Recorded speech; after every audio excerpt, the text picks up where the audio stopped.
బాబుకి ఈరోజే వ్యాక్సిన్ వేయించాలి సార్, అందుకనే వెళ్లాల్సి వచ్చింది. మాతో మాట చెప్పి వెళ్ళుంటే బాగుండేదమ్మా. మేం చాలా భయపడ్డాం. మనమేమైపోతే ఈవిడ గారికి ఎందుకమ్మా? ఇవన్నీ చేసి మన దగ్గర మంచి మార్కులు కొట్టేయాలని చూస్తుంది.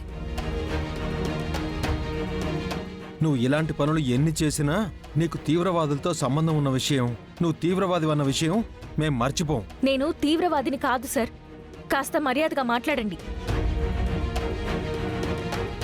ఏంటే గొంతులేస్తుంది? మా ఇంటల్లుడి మీదే అరుస్తున్నావు? ఎంత ధైర్యమే నీకు?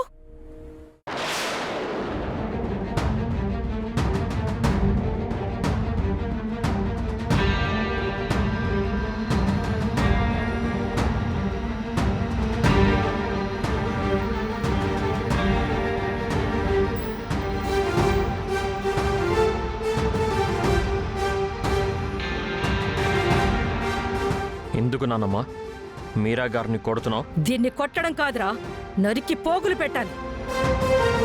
అంత తప్పు తనేం చేసింది? మాకెవ్వరికీ చెప్పకుండా చిన్నబాబుని బయటికి తీసుకెళ్లి 2 గంటల పైన టెన్షన్ పెట్టింది. అసలే ఈవిడ గారికి టెర్రరిస్టులతో సంబంధం ఉంది కదా బామర్ది.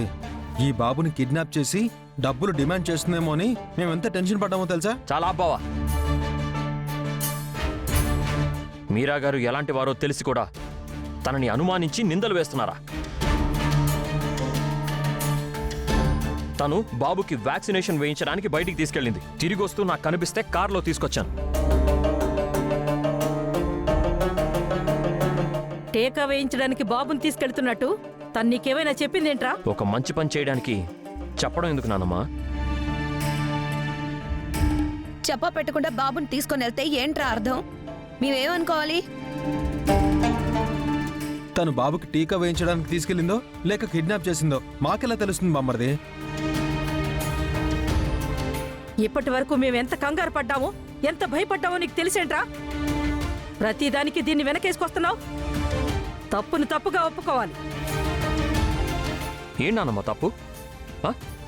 మీరెవరైనా బాబుని పట్టించుకున్నారా?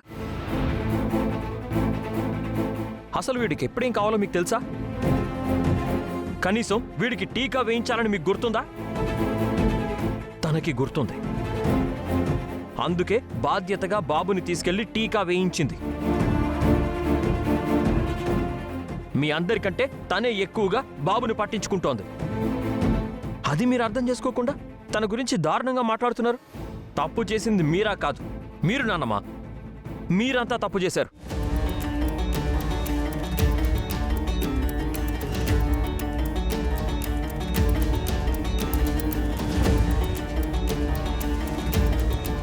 ఏంట్రా నన్నే ఎదిరించి మాట్లాడుతున్నావు? మరి లేకపోతే ఏంటి నాన్నమ్మా? మంచి పని చేసిన మీరాని మెచ్చుకోవాల్సింది పోయి తనేదో తప్పు చేసినట్టుగా మీరు అలా నిందిస్తున్నారు. దయచేసి మీరింకెప్పుడు తననేమి అనకండి.